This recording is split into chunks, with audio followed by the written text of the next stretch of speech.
සුබ දවසක් කියලා ඔයාලා අද සාදරයෙන් පිළිගන්නවා Madoo Sweet Home YouTube channel එකට. ඉතින් ඔයාලා දන්නවා ඇති ඉන්දියානු සම්ප්‍රදාය කියන්නේ අපිට වඩා ගොඩක් වෙනස් විදි සම්ප්‍රදායක්. ඉතින් ඒ වගේම ඒ සම්ප්‍රදාය ආහාර සම්ප්‍රදායෙත් තියෙනවා විවිධ විදිහේ මසාලා වර්ග. කියන්නේ යාළුවා කෑම හදන ගොඩක් වෙලාවට මසාලා පවුඩර් තමයි ගොඩක් වෙලාවට පාවිච්චි කරන්නේ.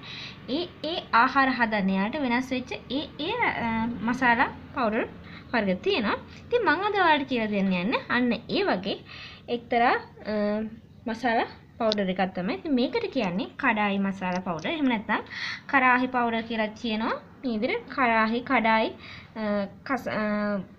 මේ වගේ විවිධ නම් වලින් මේකට කියනවා. ඉතින් මේ පවුඩර් එක පාවිච්චි කරලා අපිට විවිධ ආහාර වර්ග, ව්‍යංජන වර්ග හදා ගන්න පුළුවන් ඉතාමත් රසවත් විදිහට. ඉතින් අපි බලමු අද අපිට මේ සඳහා අවශ්‍ය වෙන්නේ මොනවද කියලා. මෙතන තියෙනවා කොත්තමල්ලි මේස හැඳි 3ක්, සූදුරු මේස හැන්දක්, මාදු තේ හැන්දක්, ඒ වගේම ගම්මිරිස් ඇට තේ හැන්දක්. මෙතන කරාඹු නැටි 3ක් තියෙනවා.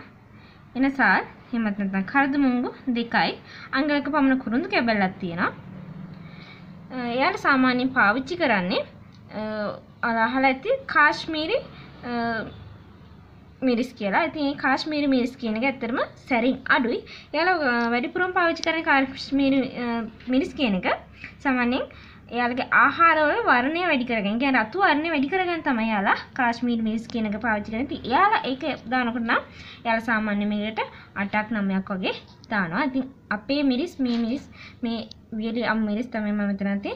මේවා ඇත්තටම සැරින් වැඩි. ඉතින් ඒකින්ද මම මෙතන 4ක් විතර අරන් තියෙනවා. ඉතින් ඔයාලා මීට වඩා සැර කන කෙනෙක් නම් ඔයාලට පුළුවන් මේක තව වැඩි කරගන්න. ඉතින් ඒ වගේම ඔයාලට මේකට වර්ණය ටිකක් වැඩි කරගන්න ඕන නම් ඔයාලා දන්නවා අපේ වැරණිය මිරිස් කියන්නේ සාමාන්‍යයෙන් සැර අඩු මිරිස් జాතියක්. ඉතින් ඔයාලට පුළුවන් ඒවා හොඳින් වේලලා ඉවර ඉදුණු මිරිස් කරන් හොඳින් වේලලා මේ සඳහා භාවිතා කරන්න පුළුවන්. ඉතින් ඒ වගේම මෙතන තියෙනවා මම මේ අරන් තියෙන්නේ කුරුඳු කුල දෙකක්. සාමාන්‍යයෙන් යාලා භාවිතා කරන්නේ බේලියුස්. බේලියුස් වෙනුවට අපිට ගන්න පුළුවන් ආදේශක කීපයක් තියෙනවා. නමුත් බේලියුස් විදිහට මේ වගේ ආහාර හදනකොට අපිට ගොඩක් දුරට පාවිච්චි කරන්න පුළුවන්. ඉතින් තමයි මේ කුරුඳු කොළ මේ තියෙන්නේ හොඳින් වේලගත්ත කුරුඳු කොළ. ඔයාලා වෙන ආදේශක භාවිතා කරන්න එපා. මොකද මේ සඳහා බේලියුස් නැත්නම් යෝග්‍ය වෙන්නේ කුරුඳු කොළ තමයි. මොකද බේලියුස් කියන්නේ මේ කුරුඳු වර්ගයටම අයත් වෙන ශාකයක් තමයි මේ බේලියුස් කියන්නේ. ඉතින් නිසා අපිට පුළුවන් බේලියුස් යොදාගන්න මේ වගේ ආහාර සඳහා කුරුඳු කොළ භාවිතා කරන්න. ඒකෙන් මම කියන්නේ හැම නිතරම කුරුඳු කොළ දාන්න නෙවෙයි. ඔයාලට බේලියුස් හොයාගන්න බැරි නම් ඔයාලට පුළුවන් මේ වගේ කුරුඳු කොළ පාවිච්චි කරන්න. ඉතින් මම අද ඒ සඳහා කුරුඳු කොළ දෙකකුත් භාවිතා කරනවා. අර බේලියුස් ගන්න නම් බේලියුස් කොළ දෙකක් භාවිතා කරන්න. ඉතින් අපි ඊළඟට බලමු මේක හදාගන්නේ කොහොමද කියලා. ඉතින් අපි මේ වගේ භාජනයකට අපි මේ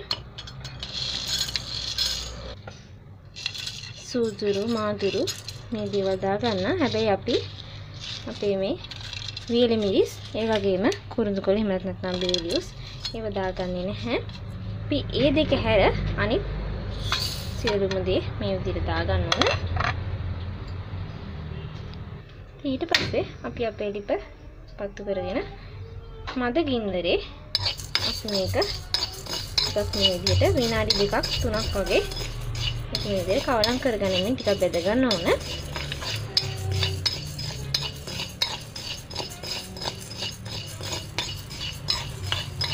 ටිකක් විනාඩි 2-3කට පස්සේ අපේ මේ කුරුඳු කොළ මෙන්න මේ විදිහට හැගේ දෙකට කඩලා මේකට එකතු කරගන්න ඕන. ඒ වගේම අපේ මේ වියලි මිරිස් වල මේ නැට්ට ඉවත් කරගන්න ඕන. ඒ වගේම මේව බෙදෙන්න වඩා පහත් අපි මෙන්න මේ විදිහට අපේ වියලි මිරිස් කරල් මේ විදිහට අපි දෙකට වෙන් කරගෙන මේකට දා ගන්න ඕන. දැන් අපි ආයේ මේ ටික හොඳට කවලම් කරගන්නේ අපේ මේ පහේ ඩ්‍රයි වල සුවඳ හොඳට දැනෙනකන් අපි මේක මේ විදිහට බෙද ගන්න ඕන. ඉතින් මේ විදිහට බෙද ගන්නකොට දැන් ඔයාලට මේකේ සුවඳ එන වෙලාවට අපි දැන් මේකේ වලට තියෙන මේක වර්ණය වුණත් අපි දැන් තිබ්බට වඩා වෙනස් වෙලා තියෙනවා. ඉතින් අපි දැන් මේ වෙලාවට අපේ ලිප ඕෆ් කරගෙන මේ ටික හොඳින් නිවෙන්න පැත්තකින් තියාගන්න ඕන. මොකද අපි රස්නේ මේක බ්ලෙන්ඩ් කරන්නේ නැහැ. අපි මේක හොඳින් නිවුනට පස්සේ තමයි බ්ලෙන්ඩ් කරන්නේ. ඉතින් අපි දැන් හොඳින් නිවෙන්න තියාගමු. ඉතින් දැන් අපේ මේ මිශ්‍රණය හොඳින් නිමිලා තියෙන්නේ. ඉතින් අපි දැන් මේක අපේ මේ grinding cup එකට දාගන්න ඕන. ඊළඟට අපි මේක හොඳින් කොටා ගන්න ඕන. මම දැන් මේක කොටාගෙන එන්නම්. ඉතින් මේ තියෙන්නේ මම දැන් කොටාගෙන ආවා. ඒ වගේම අපි අද දවසේ හදාගත්ත අපේ කඩායි මසාලා පවුඩර් එක තමයි මේ තියෙන්නේ. ඉතින් මේක ඇත්තටම හරිම සුවඳයි. ඔයාලට මේක හැදුවම තේරෙයි. මේකෙන් එනවා සාමාන්‍ය මස් සුවඳ වගේ ඉතාමත් මිහිරි සුවඳක් මේකෙන් එනවා. ඉතින් ඔයාලත් මේක හදලාම බලන්න. ඒ වගේම මේකෙන් හදන ව්‍යංජන වර්ග බොහොමයක් තියෙනවා. මම ඔයාලට ඒවා ඉදිරියේදී අරගෙන එනවා. ඉතින් මේ වීඩියෝ එක ඔයාලට වටිනවා කියලා මම හිතනවා. මේක ඇත්තටම වැදගත් වීඩියෝ එකක්. මොකද සාමාන්‍යයෙන් අපි ආහාරයට දාන්නේ අපේ 3-5 මිනිත් නම් අපි කන මස් කරි එක. අපේ ආහාරවල අපි වියදතයක් තිබ්බොත් ඒකෙන් අපේ පවුලේ අය වුණත් පවුල් සමාජිකයෝ වුණත් සතුටු වෙනවා. ඉතින් ඔයාලා මේ වීඩියෝ එකට සතුටු වුණා නම් ඔයාලා මේ වීඩියෝ එකට කැමති නම් ඔයාලා පුංචි ලයික් එකක් දාලා තවත් කෙනෙක්ට දැනගන්න ෂෙයා කරන්න.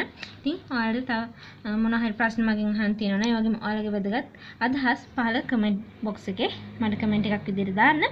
ඉතින් මේ වගේ තවත් රසවත් වැදගත් වීඩියෝ එකකින් ඔයාලා යලි හැම වෙලකම් ඔයාලට සුබම සුබ දවසක්.